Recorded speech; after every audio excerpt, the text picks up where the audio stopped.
المنتخب لابد يكون في قلوبنا في حدغ العيون، من غير تعصب وانحياز لنادي أو لأي لون.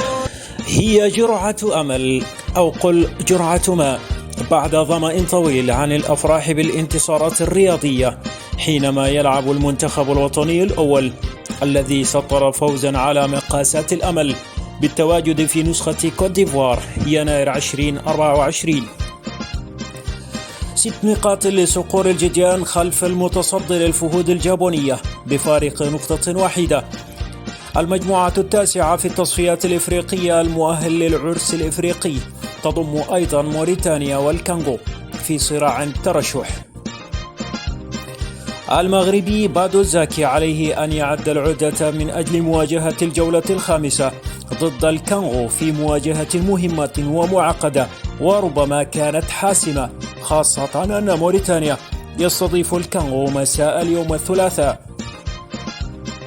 جمالية هدف محمد الحاج كومي أعادت إلى الأذهان الفصول الجميلة للموهبة السودانية وأهداف الراحل والد الدين محمد عبد الله.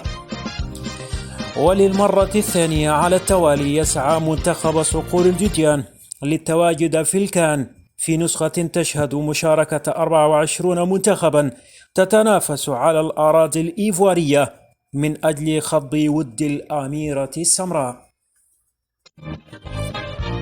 أفريقيا تشهد بالريادة، بالقيادة هي من زمان، أسسنا فيها الاتحاد من بدر عالي علمنا بان، وكاس الأمم أحرزنا ونوكسبنا في استاد الرهان. فالمنتخب